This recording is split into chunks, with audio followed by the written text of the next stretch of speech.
नमस्कार साथियों, आप सभी का स्वागत है आपके अपने YouTube चैनल अनिल क्लासेज पर। और अध्यापक भर्ती परीक्षा के अंतिम 5-7 दिनों की तैयारी कैसे करें वो हम इस वीडियो में बात करने वाले हैं। तो वीडियो को पेशेंस बना करके पूरा देख लें, जिससे आपको मिलेगा बहुत ही अच्छा मोटिवेशन और आप परीक्षा के अंदर बहुत ही अच्छा करके आने वाले हैं। आप सभी ने इतना प्रेम यदि बनाए रखा है तो इस वीडियो को देखने के बाद आपको जरूर सकारात्मक ऊर्जा मिलने वाली है।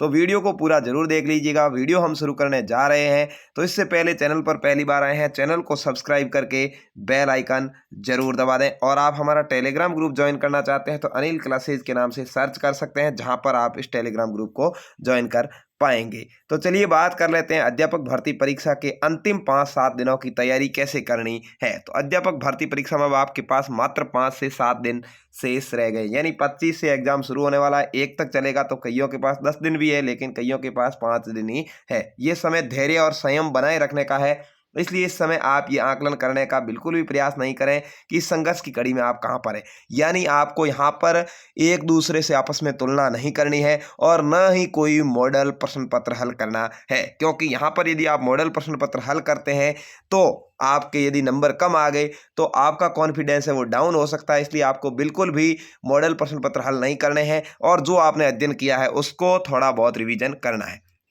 इस अंतिम समय का सदुपयोग करने की छोटी सी रणनीति बनाएं।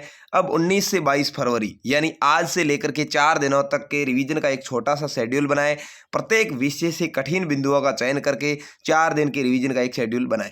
आपको जो जो कठिन लग रहा है उसका रिवीजन आप कर लें, उसके भी मुख्य मुख्य बिंदुओं का ही रिवीजन आपसे हो पाएगा 4 दिन में, क्योंकि कोर्स बहुत बड़ा है। ध्यान रखें कि ये रिवीजन उसी सामग्री से करें जो आपने अब तक पढ़ा है। अब तक आपने पढ़ा है उसी को ही रिवीजन करना है, नया पैटर्न अब नहीं पढ़ना है। और ये शेड्यूल बनाते समय इस बात का भी ध्यान रखें कि केवल 4 दिन की चुनिंदा बिंदु ही सिलेक्ट करें, क्योंकि इस समय कितनी भी मजबूत तैयारी हो लेकिन आपको ये महसूस होगा कि ये भी दोबारा देख लें, ये भी देख लें। यानी आपको लगेगा कि मुझे ये भी दोबारा देखना चाहिए, ये भी दोबारा देखना चाहिए, लेकिन आपको केवल वही दोबारा देखना है जो आपको कुछ कठिन लगता है, क्योंकि सारा दोबारा देखना 4 दिन में संभव नहीं है। लेकिन ऐसा नहीं करना है, क्योंकि इससे आपका शेड्यूल पूर्ण नहीं होगा और आप तनाव की स्थिति में आ जाएंगे।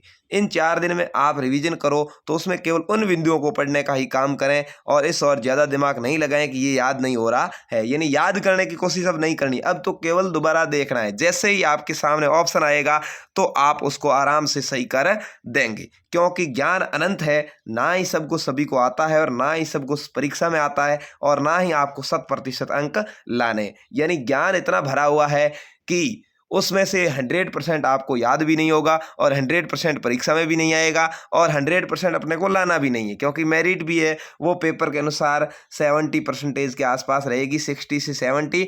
तो अपने को ज़्यादा इतना फोकस नहीं करना, ज़्यादा इतना दिमाग पर प्रेशर नहीं बढ़ाना है। उसके अलावा और क्या क्या बातें ध्यान रखनी, देखिए इन 4 दिन के शेड्यूल को पूर्ण करने के बाद 23 से 24 फरवरी यानी अंतिम 2 दिन आपका कोई शेड्यूल तैयारी का नहीं होना चाहिए। जिनके 25 के एग्जाम है उनकी बात है, जिनके 26 को एग्जाम है वो 24-25 ले लें, ठीक है। उसके बाद ऐसे 2-2 दिन आगे बढ़ते रहें, जैसे उसका एग्जाम हो उसके हिसाब से। इस समय तनाव बिल्कुल भी नहीं रखें और मानसिक मजबूती बनाए रखें। यहाँ पर आपको बिल्कुल भी टेंशन लेनी नहीं है, 2 दिनों में बिल्कुल टेंशन फ्री रहना है।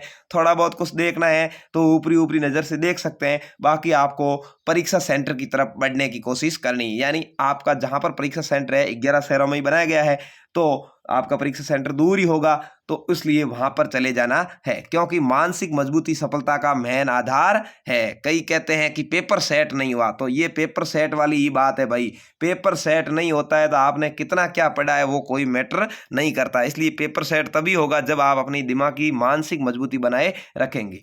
तो आपको बार बार ये लगेगा कि वो फैक्ट याद नहीं है, वो दोबारा देखा भी नहीं। इन सभी को दिमाग पर हावी नहीं होने देना है, क्योंकि कोई कितना भी बड़ा ज्ञानी क्यों ना हो, चाहे वो कितनी भी लंबे समय से तैयारी हो, लेकिन सब कुछ कंठस्थ नहीं होता है। पढ़ा हुआ सब कुछ अचेतन मन में रहता है और प्रश्न का ऑप्शन पढ़ते ही याद आ जाता है। यानी आपके पढ़ा हुआ वो बिल्कुल आपके दिमाग में सेट है और जैसे ही परीक्षा के अंदर सवाल आएगा तो आप वहां पर आराम से पेपर खोलने के बाद 2 मिनट तक याद करना है अपने इष्ट को और उसके बाद पेपर शुरू करना है। सारे ऑप्शन आपको फटाफट से याद आने शुरू हो जाएंगे।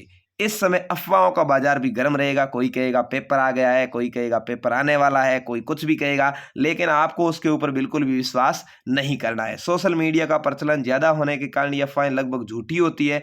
बाकी 5 से 7% हो भी सकता है कि सच हो, लेकिन ये सच ही है कि 90% मैदान मेहनत वालों का ही होता है। यानी मेहनत करने वालों की कभी हार नहीं होती, मेहनत करने वालों की हमेशा जय जयकार ही होती है। तो मेहनत कभी बेकार नहीं जाती। यदि आपने अंतिम 3 महीने ईमानदारी से किताबों को दिए हैं तो ईश्वर आपके साथ जरूर न्याय करेगा। तो आपको अपने ऊपर भरोसा रखते हुए सोशल मीडिया को बिल्कुल दूरी बनाते हुए अंतिम 2 दिनों के अंदर और जो परीक्षा है उसके सेंटर की तरफ बढ़ना है, अपना पेपर देने की ओर बढ़ना है। आपके परीक्षा के अंदर लगभग विद्यालय से घर से दूर ही आए हैं, क्योंकि इस बार केवल 11 जिलों में ही परीक्षा करवाई जा रही है। इसलिए यदि आपका परीक्षा केंद्र दूर है तो आप परीक्षा से 1 दिन पहले घर से निकल जाएं और परीक्षा केंद्र के शहर पहुंच जाएं।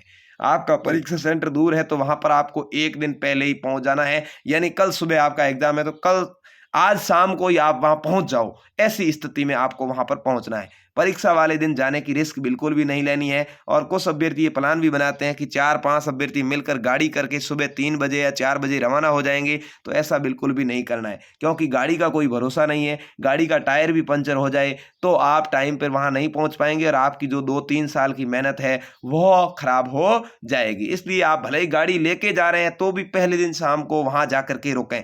आजकल प्रत्येक शहर में रहने खाने की व्यवस्था आसानी से हो जाती है, क्योंकि सभी बड़े बड़े शहरों में सेंटर दिए हैं। आपने पिछले 2-3 वर्ष से घर से बाहर रहकर तैयारी की है, कोचिंग भी की, ऑनलाइन कोर्स भी लिया है, तो ये रिस्क की बजाय आप ये छोटा सा खर्चा भी कर लें। एक दिन शाम को रुकने का खर्चा क्या होगा, अधिकतम 500 रुपये, तो उससे कोई फर्क पड़ने वाला नहीं है। इसलिए आप पहले दिन शाम को ही जाकर के रुकें और ऐसी रिस्क नहीं लें। परीक्षा सेंटर आपका जहां भी है, यदि आपको पता है कि लगभग यहाँ होगा तो ठीक है, नहीं तो पहले दिन जाकर के देख भी सकते हैं।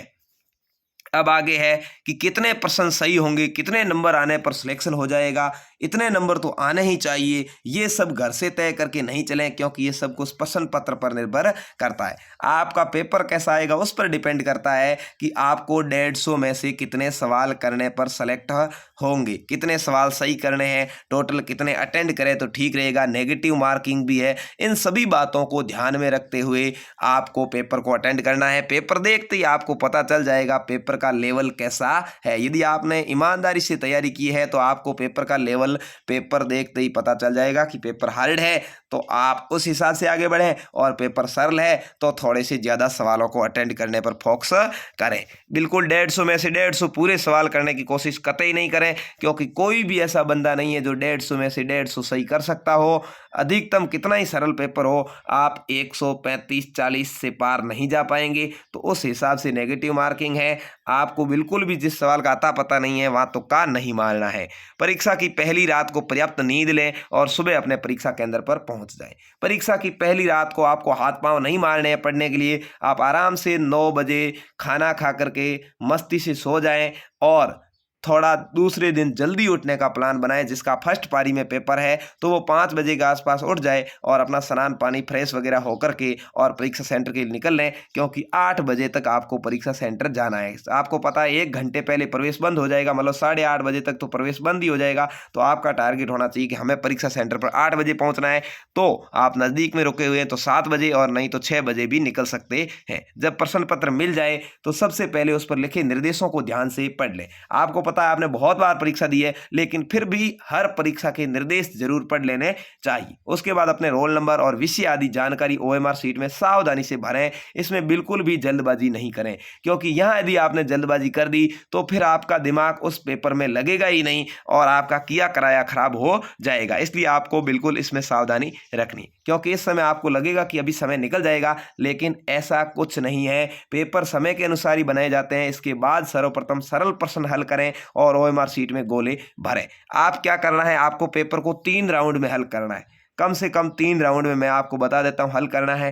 पहले राउंड में आपको जितना सवाल, जो सवाल बिल्कुल परफेक्ट आ रहा है उसको राइट लगाते रहें, और जैसे ही 2 पेज के अंदर आपके मान लो 20 सवाल थे, आपको 10 आ रहे हैं तो वो 10 का आप क्रम संख्या देख करके OMR में गोला भर दें और अगला पेज बदल दें। इस तरह से करते करते मान लो आपने पूरे 150 सवाल पढ़ लिए और आपके 90 सवाल हल हुए, तो कोई बात नहीं, ये 90 के 90 तो आपके राइट ही हैं, इसमें कोई दो राय नहीं है। अब आप सेकंड राउंड करेंगे तो थोड़ा सा आपको कुछ और नया याद आएगा और यहाँ आप 20 से 25 सवाल हल कर सकते हैं, जिसमें से आपके लगभग 20 सवाल सही होंगे। अब थर्ड राउंड यदि आपके पास टाइम बचा हुआ तो वहाँ करेंगे, तो वहाँ आपको ज़्यादा तुक्के नहीं लगाने। यदि आप 120 से क्रॉस सवालों में पहुँच गए हैं और पेपर आपको लग रहा है कि ठीक लेवल का है, तो ज़्यादा थर्ड राउंड में तुक्के नहीं लगाने हैं। और यदि आप यहाँ पर भी 100 तक ही पहुँचे और आपको लग रहा है पेपर सरल है, तो थोड़े तुक्के आप लगा सकते हैं, जिसमें 2 में आपको लगता हो कि ये होगा, वहाँ आप तुक्का लगा दीजिएगा। ठीक है, तो इस तरह से पेपर हल करना है।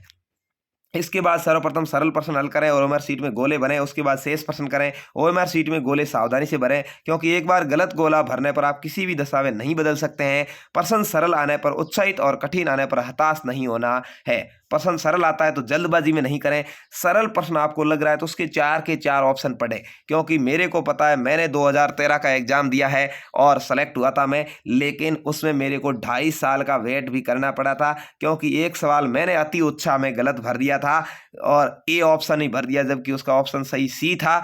तो इस तरह से वहां पर मेरे को 2.5 नंबर का लॉस हो गया था। 2 नंबर तो प्रश्न के और आधा नंबर माइनस मार्किंग वाला, यानी 2.66 का लॉस हुआ था। और उसकी वजह से मैं आधे नंबर से यानी 0.5 से पीछे रह गया था और 2.5 साल बाद मुझे जॉब मिली थी। तो इसलिए आपको जल्दबाजी नहीं करनी है और यदि सवाल आता है तो भी उसके चारों ऑप्शन पढ़ करके ही आंसर देना है। तो बेस्ट ऑफ लक आप सभी को।